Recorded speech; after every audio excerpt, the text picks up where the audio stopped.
Okay, so we're looking at a, I believe, 2018 Dodge Charger, and the customers stated that they're driving down the highway and they got a wind noise. And so we determined it's not actually the windshield that's making the wind noise, but in actuality, it's the cowl that's making the wind noise, because some of these cowls will warp and they'll stick up, and it's got this little rubber lip on it, and at highway speeds, it'll vibrate and it'll make a lot of noise. So in order to fix this for them, because it's not a wind leak in the windshield, we have to pop the hood, remove the wiper blades, and pull the cowl. What we're gonna do is we're gonna clean that lip on that cowl. We're gonna take primer paint and primer paint the back side of it, and we're gonna use butyl tape, stick butyl tape, and that's going to fill that gap, and that's gonna keep that wind from vibrating that. That's something we've been utilizing on the Dodge Durangos and the Jeep Grand Cherokees, because we had experienced the same problem for certain models. This rubber lip, for whatever reason, when this warps, especially here in Texas, super hot, it gives it enough space where when it is cruising highway speed, and that's always a good question to ask them. Is this noise you're hearing, is it intermittent? Is it happen all the time? Or is it just at highway speeds over 55? And usually they'll say, oh, it only happens on the highway and it's, going a certain direction and the wind's blowing. And that's a good cue to say they're reaching a certain airspeed, that wind is starting to vibrate that. And so to fix this, we're gonna use that butyl tape, and it's gonna fill the gap. So I would just start by popping the hood, removing the cowl. Okay, so once you get your cowl pulled, obviously it's got dirt and grime and stuff. Not suitable for a surface that's gonna bond with. So you have to clean this up really well. Take your scrub, soapy water, or whatever, a glass cleaner, and want to get that surface clean. Once you have that clean, take your dauber with black primer paint and run all along the inside with black primer paint. When that dries, it gets a better surface for that butyl tape to stick to. And then even like the butyl tape we have is 5/16, so it doesn't hurt to stretch it out a little bit. You don't have to use it for that thickness. You stretch it out and you put it on, like I would say, a majority of this edge here.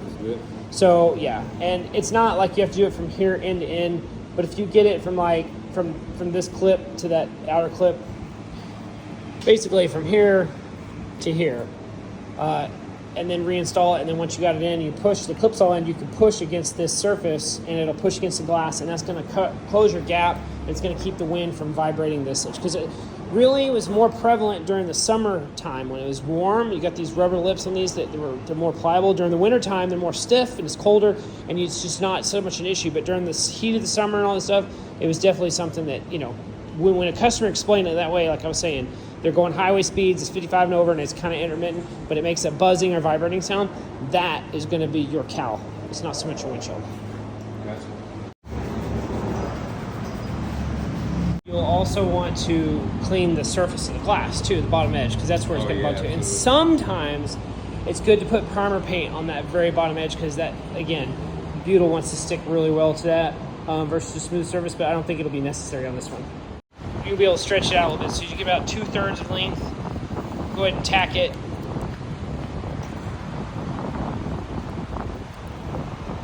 And then that way it'll stick. And then you start peeling that release.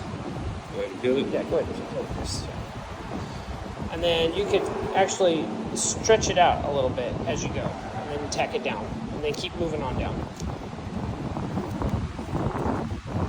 But get it kind of not so much on the very, very edge because it'll be visible, but if you just come back a little bit, yeah. And like I said, you can kind of stretch as you go, because it doesn't have to be like the full width of it. Sometimes these butyl won't want to stick very well if it's just to that rubber.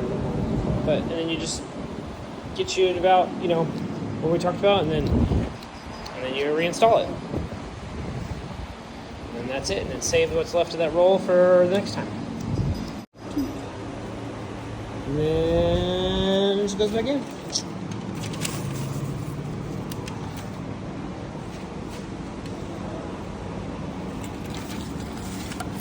You got it. No, you're good.